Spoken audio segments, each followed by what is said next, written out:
저는 지난 주일 교회가 무엇인가를 살펴봤습니다. 교회가 무엇입니까? 교회는 전체 인류로부터 역사의 시작부터 마지막까지, 이 말은 공간을 초월한다는 말이죠. 공간, 전체 인류고, 또 시간적으로는 아담을 부르신 때부터 앞으로 주님 재림하실 때까지니까 시간도 초월되어 있습니다. 그 공간 초월, 시간 초월 속에서 예수님이 영생을 주시기로 작정한 자들을 교회 안으로 부르시는데, 불러서 첫째는 모으시고, 그 다음에 보호하시고, 그 다음에 어떻게? 보존해 가신다.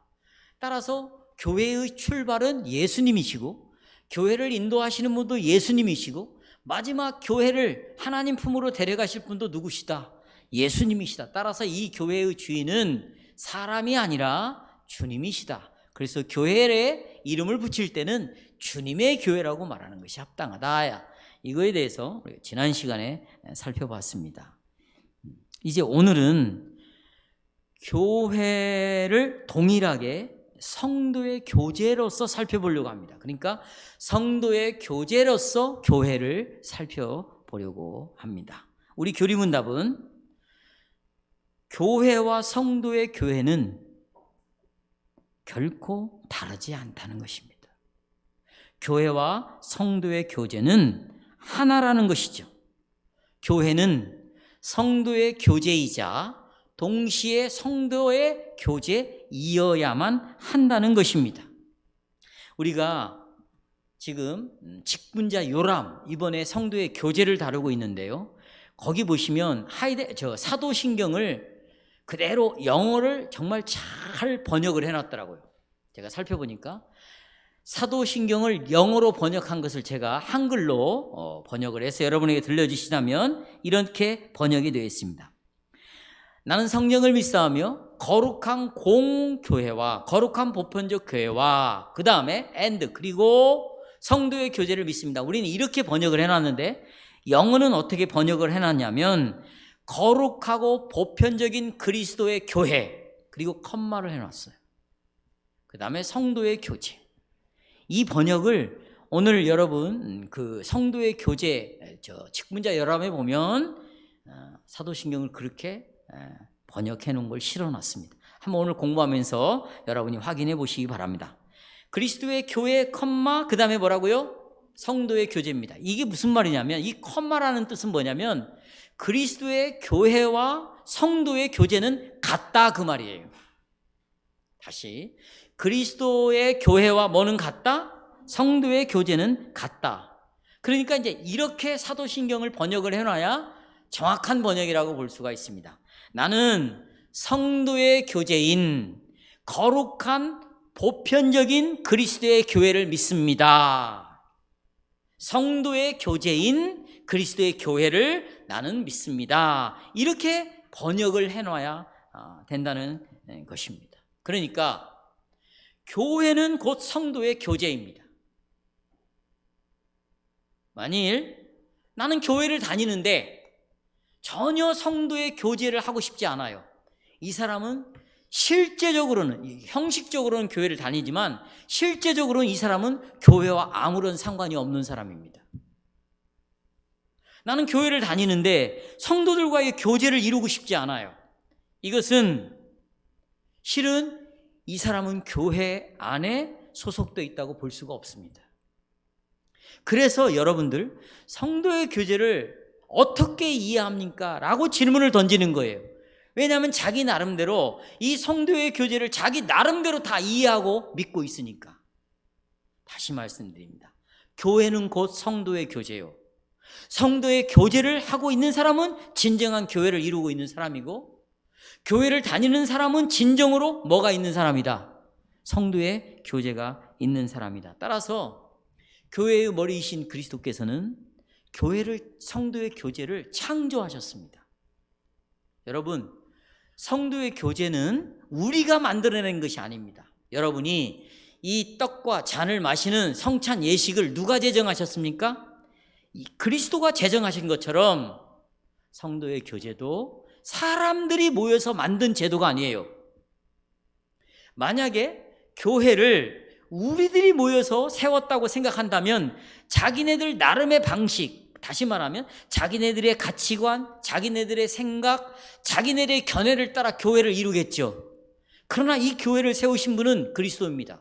내가 이 반석 위에 교회를 세우겠다고 하신 것처럼 그리스도의 소유는, 교회의 소유는 그리스도이시고 이 교회의 머리는 그리스도이기 때문에 교회를 이루는 방식을 사람의 방식으로 이루면 절대로 안 되는 것처럼 성도의 교제를 제정하시고 만드시고 설립하신 분이 누군가?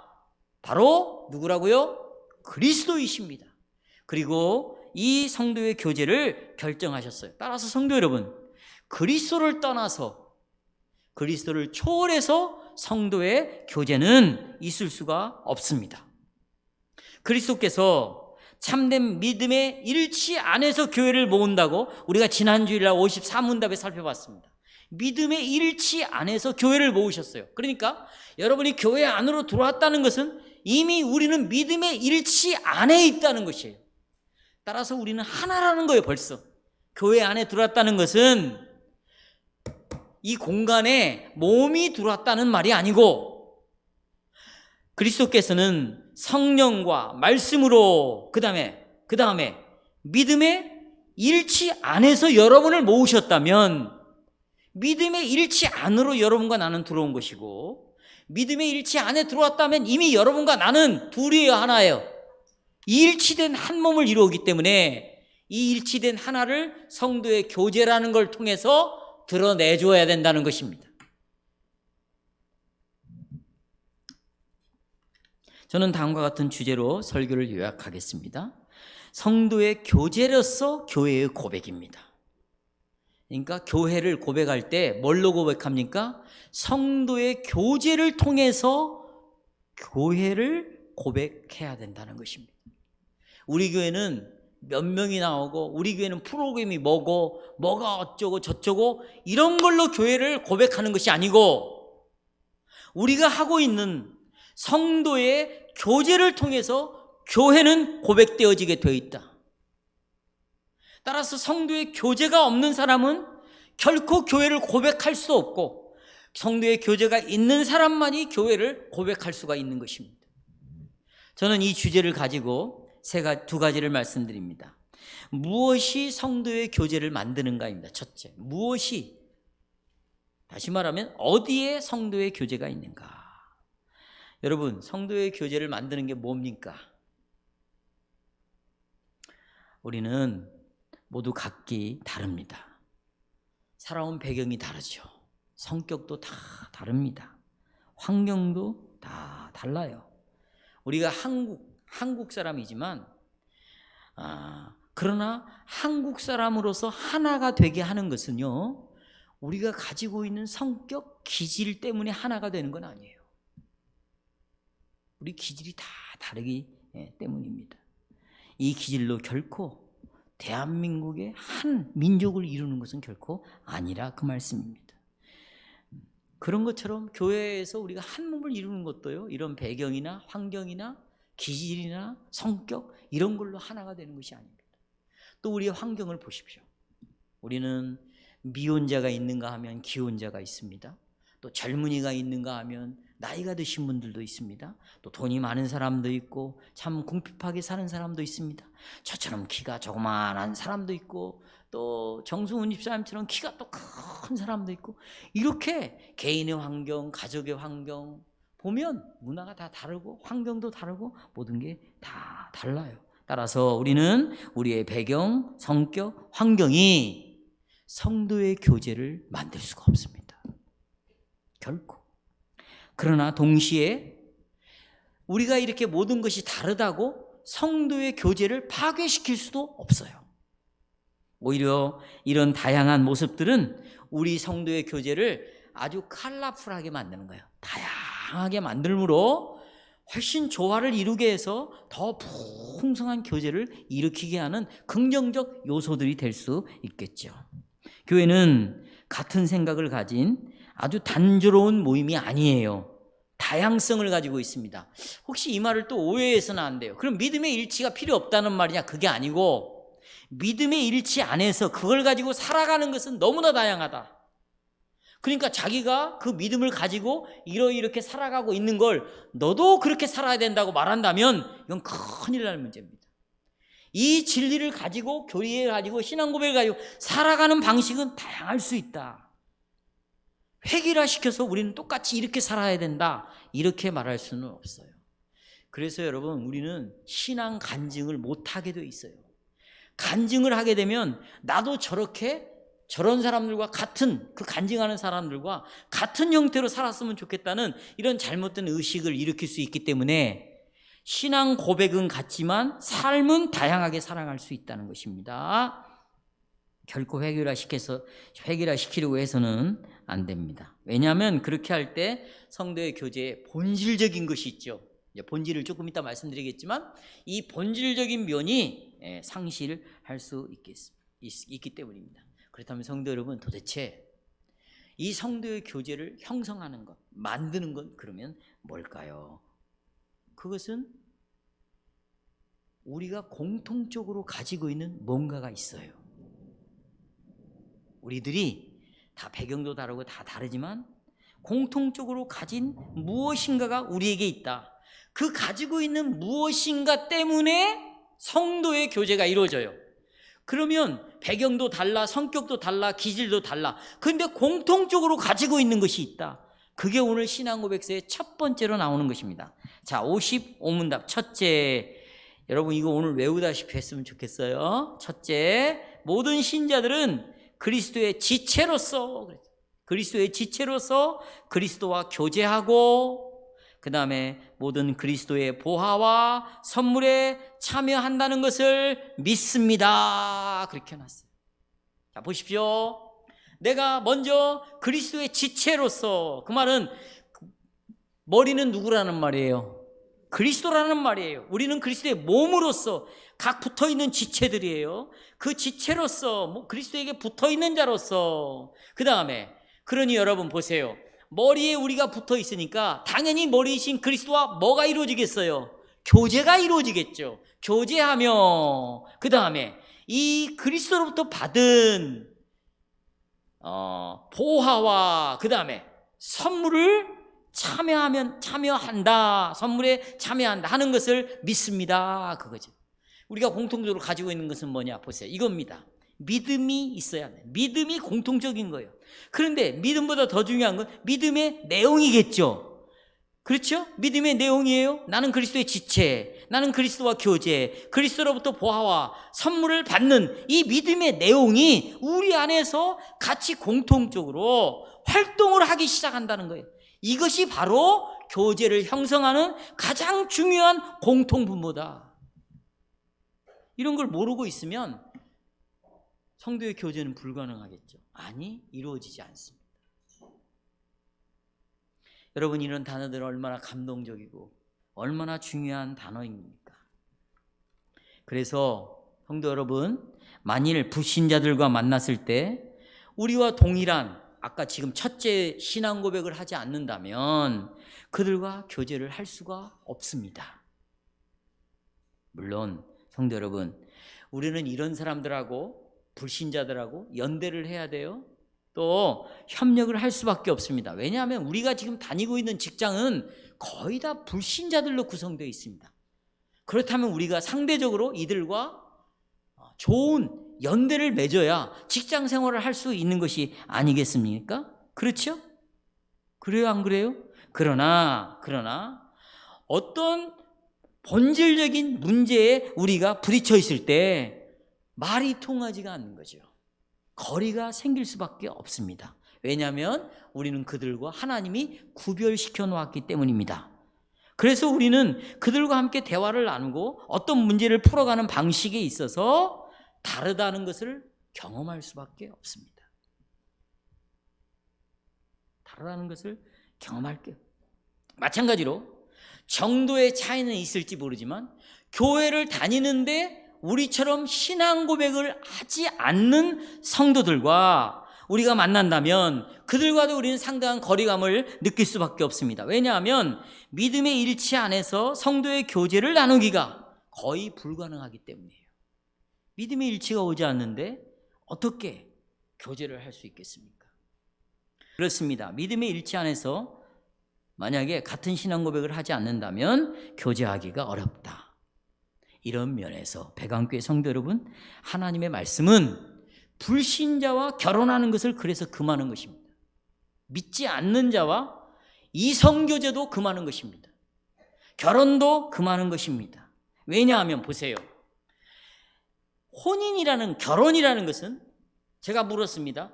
왜 결혼하려고 합니까? 우리는 너무 사랑한다는 거예요. 내가 자매님한테 물었는데 이 자매님은 이 형제를 너무 사랑하고 이 남자도 이 여자를 너무너무 사랑한다는 거예요. 그런데 믿음의 일치가 오지 않습니다. 신앙의 고백의 일치가 오지 않습니다. 이들은 큰 착각을 하고 있는 거예요. 혼인이라는 것은, 결혼이라는 것은 둘의 관계라고 착각을 하고 있는 거예요. 둘의 관계. 그러나 우리가 분명한 신앙 고백을 가지고 믿음을 가지고 있다면 우리가 이성교제를 하고 결혼하는 것은 남녀의 관계가 아니라 여기에 한 관계가 또 하나 있다는 거예요. 꼭지점에 누가 계셔요? 그리스도가 있다는 것입니다. 그래서 둘의 관계는 반드시 누구와의 연합이에요? 그리스도와의 연합이 되어야 된다는 거예요. 따라서 이 남자도 그리스도와의 연결이 지체로서 연합이 되어 있어야 되고 이 여성도 그리스도의 지체로서 그리스도와 교제가 되어 있어야 이 둘의 관계가 비로소 교통이 이루어질 수 있다는 것이에요.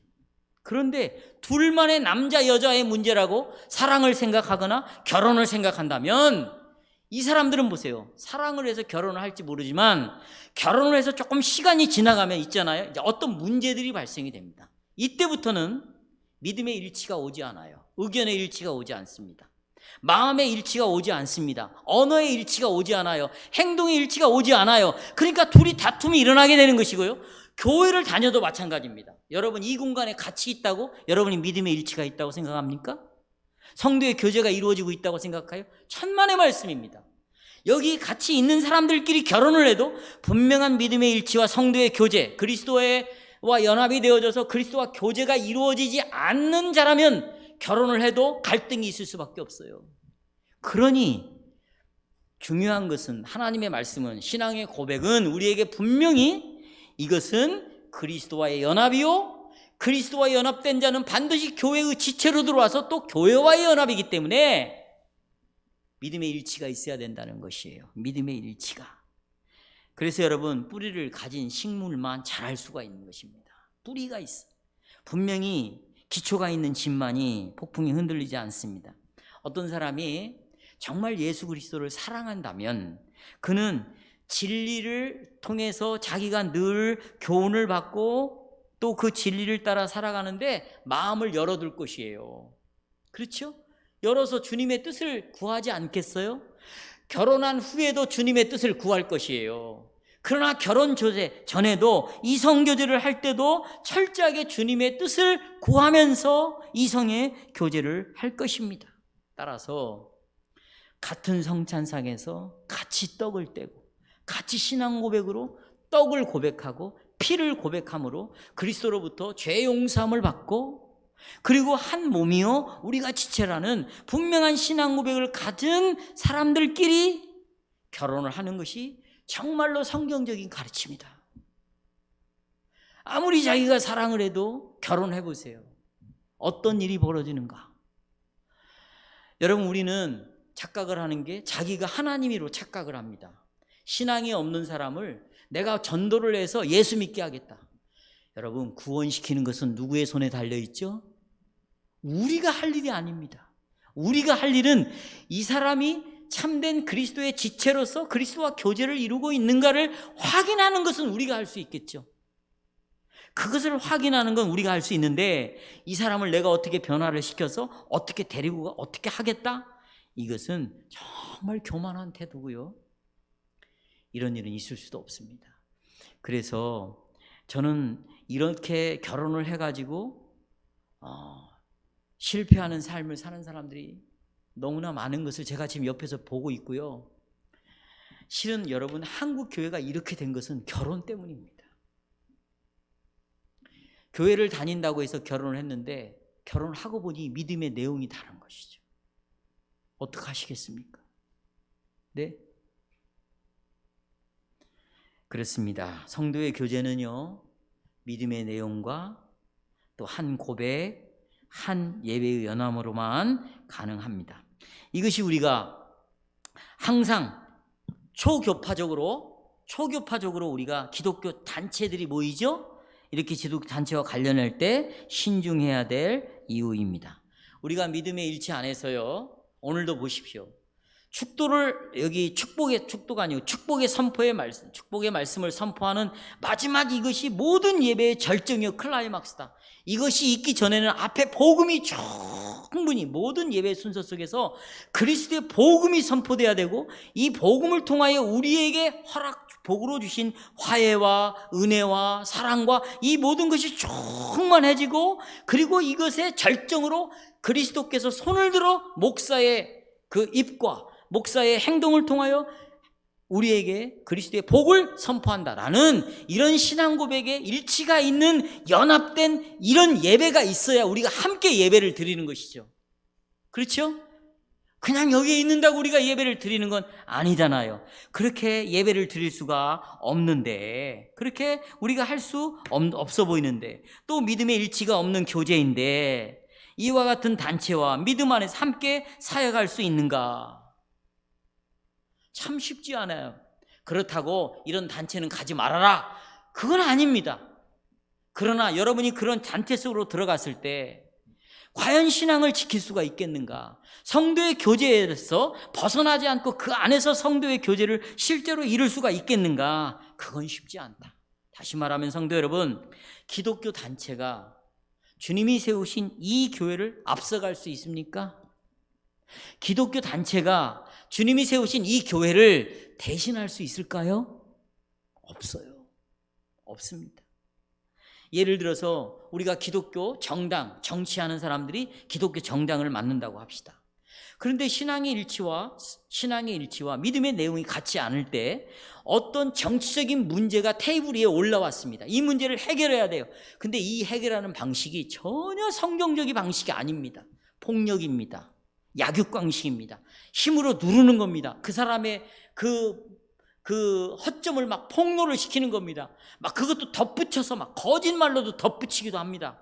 만약에 그렇게 해서 문제를 해결하려고 할 때 신앙 고백을 가지고 있는 내가 그 문제를 해결할 수 있다고 생각하십니까? 해결할 수 없어요.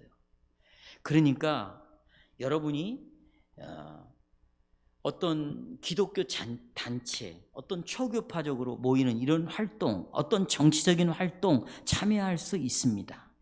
그러나 이런 것들이 성도의 교제에서 벗어나게 하거나 아니면 성도의 교제로부터 멀어지지 않도록 신중해야 된다. 주의를 기울여야 된다. 따라서 성도 여러분, 성도의 교제는 공통적으로 가지고 있는 믿음과 그 믿음을 고백하는 교제입니다. 우리 교리문답은 어떻게 되어 있어요? 우리가 그리스도의 지체라고 그러잖아요. 그렇죠? 그러면 우리가 믿고 있는 믿음은 이런 거죠. 몸의 지체로서. 머리는 누구시고? 그리스도이시고, 그리스도의 몸의 지체가 우리들이죠. 지체로서 누구와 결속하게 됩니까? 몸의 지체들은 누구와 연결이 되어 있죠? 그리스도와 연결이 되고, 또 우리를 한 몸으로서 하나가 되는 것이요. 그러니까 그리스도와 결속이 되고 또 그리스도의 몸으로 있을 수 있는 것은 우리가 그리스도께 붙어 있을 때만 가능하다. 붙을 때 어떻게 붙어요? 어떤 방식으로 붙죠? 믿음으로 붙습니다. 믿음으로 붙습니다. 자, 그러면 여러분, 믿음으로 내가 그리스도와 붙어 있잖아요. 그럼 이제 그리스도로부터 뭐가 와요? 그게 뭐냐? 보화와 선물이라는 것입니다. 보화와 선물이라는 것이죠. 우리는 여기 교리문답이 말하는 순서를 주목해야 합니다. 먼저 첫 번째에서 우리는 그리스도의 지체로서 그리스도와 교제하고 그리스도께 참여하고, 그 다음에 두 번째로 그리스도로부터 뭘 받아요? 보화를 받고, 마지막으로 그분으로부터 선물을 받는다는 거예요. 첫째, 그리스도에 참여해요. 두 번째, 보화에 참여해요. 세 번째, 뭐에 참여해요? 선물에 따라서 하십시오. 그리스도. 두 번째는 보화에 참여해요. 자, 그리스도에 참여합니다. 두 번째는 뭐예요? 보화. 셋째는 선물에 참여합니다. 성도 여러분, 우리는 성도의 교제를 땅 위에 있는 사람들의 관계로 형성된다고 생각하면 안 됩니다. 보십시오. 그리스도의 성도의 교제는 먼저 보셔요. 이 땅에 있는 사람들과의 관계를 통해서 교제를 하는 게 아니에요. 먼저 성도의 교제는 수직적으로 어디에 있는 하늘 보좌 우편에 계시는 누구와의 연합이에요? 그리스도. 왜냐하면 주님은 지금 성령으로 함께 하시잖아요. 영으로. 그리스도는 보좌 우편에. 그러니까 먼저 우리가 그리스도와 먼저 결속이 있어야 된다. 수직적인 것이 먼저 있어야 된다. 만약에 그리스도와 수직적인 이 연합이 없다면 여러분과 제가 그리스도를 받은 보화 있죠? 선물들, 자, 이런 것들은요 다 시들어집니다. 그 사람 삶 속에서 나타나지 않아요. 이유는 간단해요. 어려움을 당해서 보화와 선물이 없어지는 게 아니에요. 이 사람은 지금 그리스도와 수직적으로 교제가 이루어지지 않고 있다. 지체로 붙어 있지 않아. 물론 지체로 붙어 있는 것이 내 노력으로 붙어 있는 건 아니지만 믿음으로 붙는 거 아니에요. 그런데 이 믿음을 상실하면 그리스도께서 주시는 엄청난 보화들이 내게는 아무것도 아닌 거예요. 가치가 없어요. 무익합니다. 그러면 시들어지겠죠. 성도 여러분, 여러분과 저는 공통적으로 소유한 것이 있어요. 이게 바로 그리스도입니다. 그리스도는 교회의 살아있는 머리입니다. 그분은 우리를 개별적으로 하나하나, 머리는 하나하나, 또 전체 공동체적으로 우리를 인도하십니다. 교훈하십니다. 때로는 책망도 하십니다. 그래서 그리스도와 우리와의 교제가 이루어지는데, 만약에 그리스도를 제거해버린다, 내 삶 속에서 그리스도를 자꾸 잊어버려요. 잊어버린다는 것은 그리스도를 고백하지 않는 거예요. 자꾸 신앙생활 속에서, 삶 속에서 고백하지 않게 되면 성도의 교제가 없어집니다. 믿음의 결속을 파괴하면 성도의 교제는 없습니다. 먼저 우리가 가져야 될 것은 그리스도와의 교제를 가지고 있다. 그 다음으로 내가 그리스도의 교제 속에서 보화와 선물을 받았다. 보통 신학자들은 이 보화를 큰 것으로 말합니다. 선물은 좀 자그마한 것을 말합니다. 보화는 그리스도께서 우리를 위하여 준비해 놓은 보물이죠. 그게 뭡니까? 보세요. 우리가 사도신경에서 배웠어요. 그리스도께서 우리를 위하여 준비해 놓은 것이 보물이에요. 그게 뭐예요? 그리스도의 사랑, 그리스도의 이름이 뭐예요? 첫째, 나는 우리 주, 그 다음에 예수, 그 다음에 그리스도. 이건 보화예요. 또 그리스도께서 우리의 의를 위하여, 의롭게 하기 위하여 의를 마련해 놓으셨죠. 이것도 보화예요. 그 다음에 사도신경의 제일 마지막에 나오는 나는 성령을 믿사오며 거룩한 공예와 성도의 교제와 서로 교통하는 것과 죄를 용서받는 것, 그 다음에 몸의 부활, 그 다음에 영원한 생명, 이런 것들은 보화에 해당하는 거예요. 이건 큰 거예요. 이해하시겠죠? 그런데 보셔요. 이 보화들은 다 받습니다. 믿음을 가진 자들은 다 이것을 똑같이 받아요. 그러니까 어떤 사람은 뭐 큰 영생을 받고 어떤 사람은 작은 영생을 받는다. 그건 아니에요. 어떤 사람은 무슨 아주 죄를 많이 용서받고 어떤 사람은 죄를 조금 용서받는다. 그것도 있을 수가 없어요. 물론 알미니안주의자들은 자기가 행하는 것을 조건으로 삼아서 큰 영생도 받을 수 있고 큰 죄 용서도 받을 수 있어요. 그러나 우리는 예수님께서 우리에게 주신 이 동일한 보화는 동일하게 우리가 소유한 거기 때문에 차별이 결코 없어요. 없어. 이해하시겠습니까? 바로 이 그리스도와 그리스도의 십자가를 통해서 바로 하늘의 보화가 우리에게 왔지요. 이것이 성도의 교제의 핵심입니다. 성도 여러분, 여러분들이 교제를 할 때 이 보화를 중심에 놓지 않으면 성도의 교제는 불가능합니다. 영생을, 죄 용서함 받은 것을, 몸의 부활을, 그리스도의 의를, 오늘도 보십시오. 여러분, 하나님께서 우리에게 은혜를 주셨어요. 그의 얼굴을 우리로 향하게 되사 우리에게 뭘 주셔요? 평강을 주셨어요. 이런 것들은요, 보화예요. 이런 것들을 중심에 놓고 교제해야 비로소 성도의 교제가 가능하다는 것을 믿으시길 바랍니다. 따라서 여러분, 우리가 교회 안에서 서로를 볼 때 어떻게 봐야 될까요? 성격을 봅니까? 그 사람의 말투를 봐요? 기질을 봅니까? 아, 저 사람은 좀 좋은 사람인 것 같아. 아니면 저 사람은 정말 나쁜 사람인 것 같아. 이런 걸 봅니까? 뭘 봐요? 아닙니다.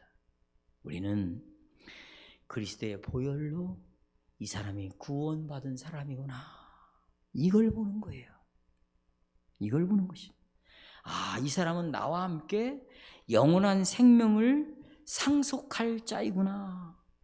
그렇다면 이 사람과 나는 하나님의 자녀이고 동시에 이 사람은 나의 형제요, 이 사람은 나의 자매이구나. 이걸 보는 것이죠. 왜요? 성도의 교제의 가장 핵심에 뭐가 있냐? 영생이 있습니다. 죄사함이 있습니다. 몸의 부활이 있습니다. 우리가 의롭게 됐다는 것이 있습니다. 성령이 우리 안에 계시다는 것입니다. 우리가 성전이 되었다는 것입니다. 우리가 한 아버지를 모시고 있다는 거예요. 우리가 한 자녀라는 거예요. 이걸 가지고 교제가 이루어진다면 사람을 볼 때 이걸 가지고 봐야죠. 여러분, 정말 이것을 믿으셔요?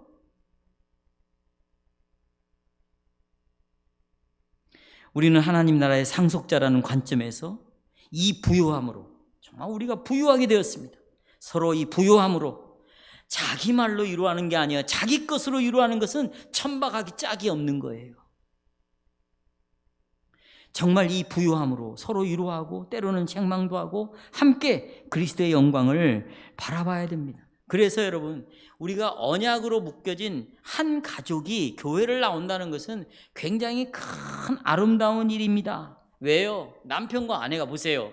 남편과 아내는 함께 영생이라는 것을 은혜로 상속을 받았어요. 그렇다면 우리 아내는 그리스도 안에서 내 자매가 된 거죠. 내 남편이 나와 함께 영원한 생명을 상속으로 받았어요. 그러면 내 남편은 나의 뭐가 되는 거예요? 형제가 되는 거예요. 우리 어머니가 자매가 되는 거고, 내 딸이 나의 자매가 되는 거고, 우리 아들이 나의 형제가 되는 거예요. 그래서 교회 안에서는 여러분, 형제지만 형제처럼 부르면 안 되는 거예요. 여기서는 야 누구야 이렇게 부르지 마세요. 우리가 여러분, 우리가 하나의 언약 안에서 한 몸을 이루게 된 것은, 그리고 우리가 서로 교제하는 것은 혈육적으로 교제하는 것이 아니잖아요. 언니 동생, 형 동생으로, 아버지와 아들로 교제하는 것이 아니잖아요. 그렇죠? 우리는 뭘로 교제합니까? 그리스도께 주신 이 보화로 서로가 교제를 하는 것입니다. 그렇다면 여러분, 가족끼리 이루어지는 성도의 교제는 엄청난 거예요. 부유한 거예요. 놀라운 거예요. 아름다운 거예요. 풍성한 거예요. 혹시 남편이 말을 듣지 않으면 형제님 이렇게 한번 불러보세요. 아내가 시들어간다면 자매님 이렇게 한번 불러보세요. 그리고 우리가 같이 받은 이 보화가 무엇인가를 나누세요. 여러분, 문제가 일어났을 때 문제를 이야기할 거 없어요. 이제 문제를 그만 이야기하세요. 말하지 마세요. 여러분, 우리에게 일어난 문제 그만 이야기하세요. 무슨 얘기를 하냐? 그리스도를 나누세요. 그리스도를. 뭘 나누라고요? 그리스도를 나눠요. 그리스도가 우리에게 베푸신 은혜를 나누기 시작하는 거예요. 그러면요, 보세요. 성령이 우리에게 주신 이 놀라운 보화를 가지고 그 사람의 마음을 회복시키는 거예요. 이렇게 하라, 저렇게 하라, 이렇게 해야 되지 않냐? 백날 얘기해 보세요. 안 바뀝니다. 그런데 복음을 얘기해요. 보화를 얘기해줘요. 같이 상속을 받은 이런 것들을 함께 나누잖아요. 그러면 성령이 그 영혼 속에서 이 지금 남편이 나누는 말씀, 신앙 고백, 아내가 나누는 신앙 고백, 그리고 부모가 자녀에게 나누는 이런 신앙 고백을 통해서 비로소 성도의 교제가 일어날 수 있도록 역사하신다는 것입니다. 이런 생각을 가지고 있는 사람들은요, 함부로 비판하지 않습니다. 그 사람의 흠집을 가지고 말하지 않아요. 여러분, 이렇게 상대방의 흠집을 갖고 문제점을 지적하는 것은 세우는 것이 아니라 죽이겠다는 거예요. 허물어뜨리는 것이에요. 저는 예수 믿고 가장 크게 변한 것이 누구에 대하여 함부로 말하지 않았다는 것이에요. 이것은 살인하지 말라에 해당되는 것이에요. 뭐 하지 말라? 살인하지 말라. 없으면 더욱더 하나님 앞에서 두렵고 떨림으로 말하세요. 하십시오. 실은 정장님하고 저하고 신앙의 일치를 가지고 둘이 협의한 게 있어요. 만약에 어떤 사람들이 누군가에 대해서 부정적인 이야기를 하고 비판을 하고 그 사람을 뭔가를 덧붙여가지고 계속해서 흠집을 낸다. 그럴 때 우리는 막읍시다 그랬어요. 그랬더니 진짜로 막으시더라고. 주님의 뜻을 기다립시다. 하나님의 방법대로 합시다. 그가 이해하든 이해하지 못하든 그건 상관없어요. 역사하는 건 누가 하시는 거니까?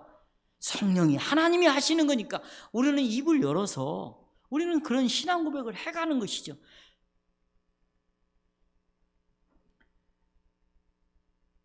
우리가 입을 열어서 서로에 대해서 어떤 말을 하기 전에 다음과 같은 사실을 반드시 유념하셔야 돼요. 아, 이 형제는, 이 자매는 나와 함께 보화를 공유한 사람이구나.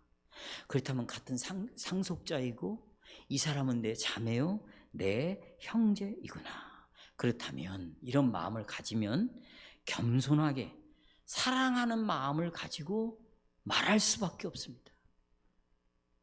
그런데 내가 아무리 개혁주의 신앙을 갖고 있고 신앙 고백을 갖고 있다 할지라도 이런 말로 막 싸나운 말로 지적을 하고 판단을 하고 막 공격을 하고, 여러분 이렇게 되면은요 우리가 에베소 교회가 되는 거예요. 에베소 교회는 처음 사랑을 잃었다는 거 아닙니까? 처음 사랑이라는 것은 예수님에 대한 첫사랑이 아니에요. 그 말은 그런 뜻이 아닙니다. 처음에 이들은 복음을 듣고 서로 너무너무 사랑했어요. 예수의 사랑으로. 그런데 잘못된 교리가 들어오기 시작한 거예요. 그래서 이 교리를 방어하다 보니까 자기네들끼리의 사랑이 식어버리고 만 거예요. 냉랭해진 거죠. 서로가 싸나운 거예요. 진리의 잣대로, 교리의 잣대로만 맞냐 틀리냐 이렇게 들이대는 거예요. 그러니까 어떻게 되겠어요? 성령이 역사하지 않는 교회가 되어버린 거예요. 때로는 내 말을, 옳은 말을 할 수 있어요. 정당한 교리를 이야기할 수 있어요. 저는 그때도 절제합니다. 기다립니다. 왜요? 누가 하실 일이에요? 주님이 하실 일이에요. 그가 주의 날 이 자리에 앉아 있으면 복음 설교를 통하여 성령이 하실 거예요. 성도의 교제 속에서 하실 거예요. 여러분이 정하시고 싶으면 정말 겸손한 태도를 가져야 돼요. 사랑하는 마음을 가지고 있어야 돼요. 얼굴을 비추사 그 얼굴 속에 천사의 얼굴을 하셔야 되는 것이에요. 연습하십시오. 이런 노력이 우리 안에 필요합니다. 그러면 여러분들이 이런 것들을 사용할 때 보화들을 사용하잖아요. 그럼 보십시오. 이 성도의 교제 안에서요, 보화가 어마어마하게 부유해지기 시작합니다. 이 보물이 막 빛을 발해. 숨겨져 있던 보물, 아무것도 아닌 걸로 알았는데 이 보물로 인해 사람들이 막 살아나요. 역사가 일어나요. 회복이 일어나는 거예요. 그래서 자, 그리스도를 믿음으로 그리스도와 접붙임바 되고 그리스도와 교제를 나눈 사람은 첫째, 보화를 받는다. 그리스도와 계속해서 하늘을 향하여 바라보고 있는 자는 둘째, 선물을 받는 거예요. 그런데 이 선물은 보화보다 좀 작은 거예요. 이것은 모두가 다 똑같이 갖고 있는 것은 아니에요. 그러니까 보화와 선물은 차이가 있어요. 선물을 카리스마라고 그래요. 다른 말로는 은사라고 그래요. 이 은사는요 달라요. 다 다른 은사를 가지고 있어요. 다시 복습. 보화는 서로 공유한다. 은사, 선물은 각자가 서로 다르다. 그래서 다 다양성을 가지고 있는 것이죠. 이 성도들이 가진 은사들은 성령의 나눠주심을 따라 정도가 다릅니다. 우리가 아까 읽었던 고린도서의 말씀을 통해서 우리가 확인을 했죠. 우리 모두는 서로 다른 은사를 가지고 있어요. 자, 저를 보십시오. 이 은사는 영적인 것만을 말하는 게 아니에요. 물질적인 것도 마찬가지입니다. 어떤 성도는요, 다른 사람보다 물질을 훨씬 더 많이 소유하고 있어요. 이 물질을 선물이라고 그래요. 은사라고 그래요. 그렇죠? 또 영적으로도요, 다양한 은사를 가지고 있어요. 어떤 사람은요, 딱 사람을 보면 가르치려고 해. 가르침의 은사가 있는 거예요. 예를 들면 이런 거예요, 여러분. 자, 이제 식당에서 밥을 먹는데 이 식사를 나르시는 분이 그냥 자빠져서 이 식사를 다 엎어버렸어요. 그러면 어떤 사람은 내가 아까 그럴 줄 알았어. 좀 조심 좀 하지. 이렇게 가르치는 것을 먼저 해요. 어떤 사람은요, 아이고, 이걸 어쩌냐고. 이걸 어떻게 하면 되냐고. 막 긍휼히 여겨. 또 어떤 사람은, 걱정 말라고. 내가 그거 다 보상해 주겠다. 이렇게 다 다르다 그 말이에요. 그 중에 하나를 가지고 있는 사람이 없는 사람을 향하여 정죄하고 그거밖에 못하냐고 지적질하면 안 되겠죠. 은사가 다른 거예요. 은사가. 이해하시겠어요? 그런데 이 은사들은 어떤 사람은 많이 갖고 있고 어떤 사람은 적게 갖고 있는데, 이럴 때는 뭐가 작용을 하게 되는가? 노력이 작용해요. 어떤 사람은 정말 노력을 많이 했어요. 노력을 안 하고 게으른 사람은 돈을 많이 벌 수가 없겠죠. 근데 노력을 열심히 해서, 그러면 당연히 그 사람은 다른 사람보다 더 소득이 더 있겠죠. 또 통찰력이라는 것이에요. 지혜, 분석, 분별, 이런 통찰력이 있는 사람은 은사를 조금 더 많이 가질 수 있어요. 그러나 오해하지 마세요. 결론은 이런 모든 것들이 그리스도와 접붙여짐으로 주님으로부터 받은 선물이라는 사실을 기억해야 돼요. 누구로부터 받은? 주님으로부터 받은 선물이다. 이렇게 은사가 서로 가지고 있다고 우리가 충돌을 하거나 또 분열이 일어나면 절대 안 돼요. 그런데 고린도 교회는 이 은사 때문에 싸움박질이 생겼어요. 싸움박질. 여러분 기억하십시오. 이렇게 선물이 다 각자 다르다고 이걸 갖고 성도의 교제를 파괴시키면 안 돼요. 저 사람 나하고는 맞지 않아. 꼴 보기 싫어. 난 저 사람하고 대화하고 싶지 않아. 이러시면 안 된다는 거예요. 서로 받은 선물이 달라. 우리가 구역 모임을 통해서 말씀을 나누는 것도 가만히 보면 그가 각자 받은 은사가 서로 달라요. 보는 관점도 달라요. 그런 것들이 조화를 이뤄보세요. 그러면 성도의 교제를 파괴하기보다는 오히려 성도의 교제가 어떻게? 더 풍성해지겠죠. 이제 마지막으로 간단하게, 그러면 이 성도의 교제가 어디에서 나타나는가 하는 것이에요. 자, 지금부터 이제 중요합니다. 성도 여러분, 여러분과 내가 받은 은사가 다 있죠. 선물들이 있죠. 이것은 여러분과 나의 선물이 아니라는 것입니다. 내 것이 아니라는 거예요. 누가 줬어요? 그러니까 이 선물들을 가지고 자기 자신만을 위하여 사용하면 절대로 안 된다. 모든 사람을 위하여 사용해야 된다. 모든 사람들이 나와 함께 성도의 교제를 통해서 내가 가지고 있는 은사를 그 사람에게 나눠주고 그 사람의 은사를 나가 어떻게 나눠 갖는 것이죠. 그렇죠? 만일에 이 성도의 교제가 이루어지지 않는다. 성도의 교제가 타락을 해버렸어요. 이루어지지 않아. 어느 때입니까?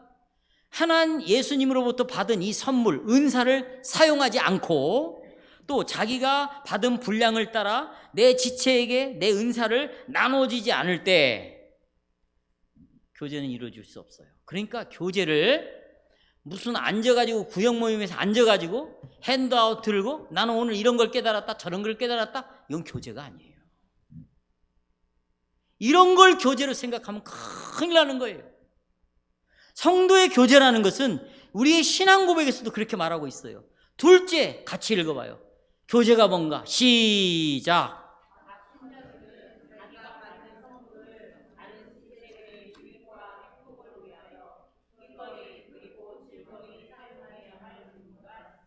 그런데 오늘 설교 들은 걸 갖고 정리를 잘하는 사람이 있고 못하는 사람이 있어. 뭐 이런 걸 교제라고 생각합니까?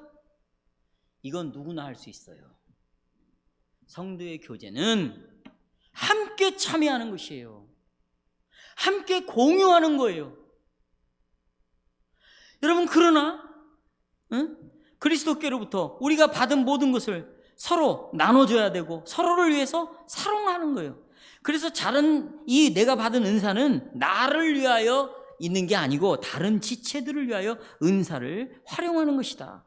우리가 그리스도로부터 은사를 받자마자 여러분, 우리는 곧바로 내 지체들 성도들에게 빚진 자가 되는 거예요. 내가 은사를 받자마자 성도들에게 뭐가 된다고요? 빚진 자가 되는 거예요. 돈이 생겼어요. 이건 성도들에게 빚진 자가 되는 거예요. 나누라고 주는 거예요. 나누라고. 내가 성경의 지식을 더 많이 알았어요. 빚진 자인 거예요. 이것을 성도들에게 잘 나눠 갖는 거예요. 나눠 가는. 이걸 갖고 판단하고 지적하는 것이 아니라 이걸 나누는 거라고. 나누는 거. 직장이 없다가 직장이 생겼어요. 그게 은사예요. 선물이에요. 이걸 갖고 나누라는 거예요. 자식이 없다가 결혼을 하지 않았다가 결혼을 했어요. 그럼 이 가정을 가지고 이웃에게 나누라는 거예요. 나누라는 거. 그런데 자기네들만을 위하여 챙기는 거예요. 자기네들만을 위해서. 자기가 난 자식, 자기의 자녀, 자기의 식구, 오로지 자기만을 위해서 나눈다. 이때는 성도의 교제가 파괴되는 거죠. 그리고 이 사람은 자기가 가지고 있는 이 은사가 이제 썩어요. 오염되기 시작하는 거예요. 이기적인 은사로 바뀌는 거죠. 그래서 더 모으는 거예요. 그러니까 하나님과 멀어지는 거죠. 왜요? 이건 주님으로부터 내가 한 지체가 되어서 주님과 교제 속에서 보화를 받고 이런 은사를 받았는데 이것을 붙들고 있으니 이것이 다 썩어버리고 시들어버리는 거예요. 풀의 꽃과 같은 것이죠. 그러니까 이런 사람은요, 보세요. 인생을 살아가는 것이 초라할 수밖에 없어요. 열등감이 많습니다. 이런 사람은. 비교의식도 많아요. 피해의식 속에서 살아가는 거예요. 이유가 뭔지 아세요? 자기가 그리스도로부터 이렇게 부유함을 받았음에도 불구하고 그것을 자기네만을 위하여 꼭 쥐고 있으니 이 속에서 부유함이 나올 수가 없는 거예요. 부유함은 내가 나눠줄 때 가난해지는 것이 아니라 나눠줄 때 우리는 더욱더 뭐해지는 건데 부유해지는 거예요. 보세요. 예수님이 정말 부유했어요. 영원전부터 아버지와 함께 계셨습니다. 그분은 삼위 하나님이세요. 모든 영광을 받았어요. 그분이 창조주예요. 만왕의 왕이셔. 그런데요, 그 부유함을 포기했어요. 그리고 어떻게 왔어요? 말구유에서 태어났어요. 부유하신 분이 어떻게 됐어요? 가난했어요. 마지막에는 인자는 머리 둘 것도 없다고 그랬어요. 집 한 칸도 없다고 그랬어요. 가난했어요. 마지막에는 속옷까지 다 걷어가 버렸어요. 완전히 벌거벗이 이렇게 가난해지셨어요. 왜요? 여러분과 나를 부유하게 하기 위해서. 뭘로? 보화로 부유하게 하고 수많은 은사들로 우리를 부유하게 하기 위해서. 그래서 우리가 이것을 나눠줄 때 줄어드는 게 아니라 불어난다는 것이에요. 나눠줄 때 뭐 한다고요?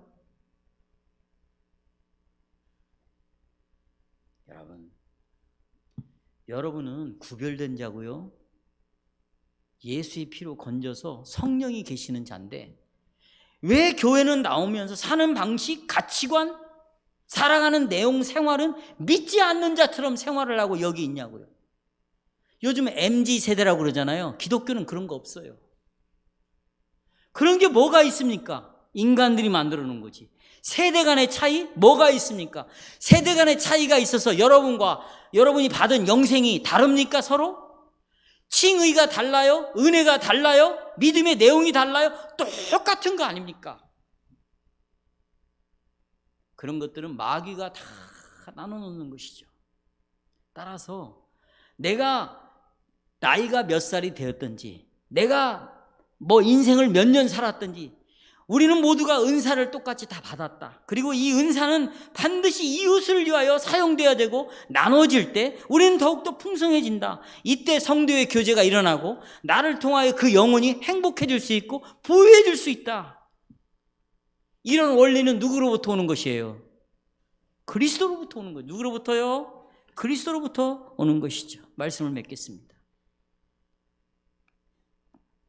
우리 교류문답에서 우리에게 하는 질문은 성도의 교제가 나를 위해서 해서는 결코 안 된다. 우리의 질문은 바로 내가 이 교제를 위해서 내가 할 수 있는 것이 무엇인가? 내가 가지고 있는 보화를 첫째 나누고 그 다음에 둘째는 내가 가지고 있는 은사들. 그러니까 보세요. 지금 목사로서 설교하는 건 보화 쪽이 아니에요. 은사지. 그러니까 은사를 많이 받으면 그 사람은 할 일이 더 많은 거예요. 지체들을 위하여 더 많은 것을 하라고 하나님이 그리스도가 요구하고 있어요. 바쁘겠죠. 부지런해야 되겠죠. 여러분 오늘 몇 시에 일어났습니까? 저는 오늘 4시 반에 일어났습니다. 어제 몇 시에 일어났습니까? 저는 새벽 4시에 일어났습니다. 그때부터 기도하고 말씀을 준비하고. 이유는 간단해요. 이건 내 의의가 될 수 없어요. 하나님으로부터 선물을 받았어요. 목사로서. 그러면 이걸 가지고 나눠줄 사람들이 많아. 그러니까 어떻게? 더 부지런해야 돼요. 더 열심히 해야 돼요. 더 주님의 도움을 구해야 돼요. 그래야 이 성도의 교제가 유지가 될 수 있는 거 아니에요. 그런데 많이 받았는데 이것을 움켜쥐고 있다. 마지막에 주님이 심판하실 거예요. 내가 너에게 이 많은 걸 달란트를 줬는데 너 뭐 했냐? 땅에 묻어뒀습니다. 예수님 뭐라고 그래요? 이 사람들 뭐라고 말합니까? 이런 종을 뭐라고 말합니까? 그러니까 성도 여러분, 내가 다른 사람에 대해서 수입이 많다, 내가 재능이 있다, 은사가 있다, 나눠야죠. 우리가 식사를 위해서 식당에서 밥을 하는 것도 마찬가지예요. 저는 이해가 안 가는 것이 한 가지 있어요. 그러나 이제 말합니다. 성도의 교제 때문에. 왜 교회 돈으로 밥을 합니까, 여러분? 물론 쌀을 산다든지 중요한 재료는 교회가 사줄 수 있어요. 여러분이 교회 돈을 가지고 그 돈 안에서 만약에 식사를 하는 사람은 아무도 없다고 생각해요. 만약에 그 돈 안에서 나는 식사를 준비하겠다. 그것은 여러분의 은사를 활용하는 게 아닙니다. 하나님이 여러분에게 준 선물을 이웃을 위하여 내놓는 거죠. 그렇죠? 성도 여러분, 여러분들이 언제 이 성도들을 다 여러분의 집으로 초대해서 식사 교제를 하겠어요? 못합니다. 그러나 주일날 내가 식사 당번이 되었을 때는 바로 이 교회의 식당에서 성도들을 다 초대해서 여러분들이 이들을 대접하는 거예요. 이 대접은 그저 맛있는 음식을 먹느냐 먹지 않느냐의 문제가 아니고, 이 대접을 함으로 이들이 이 음식을 먹고 서로 교제를 나누게 되고 예배에 참석하게 되고 이들의 몸이 건강해져서 더 여호와를 찾게 만드는 아주 중요한 은사의 참여고 성도의 교통이고 성도의 교제예요. 그러니 이제 여러분의 가지고 있는 그 보화와 은덕을 예수님께서 우리를 위하여 목숨까지 내놓음으로 그의 부유함이 가난하게 되시고 목숨까지 내놓음으로 우리가 영원한 생명을 얻는 부유함을 얻었다면 이제 하나님이 주신 모든 보화와 선물을 이 지체들의 유익과 행복을 위해서 나눔으로 주님께 영광을 돌리는 여러분이 되기를 주님의 이름으로 축원합니다.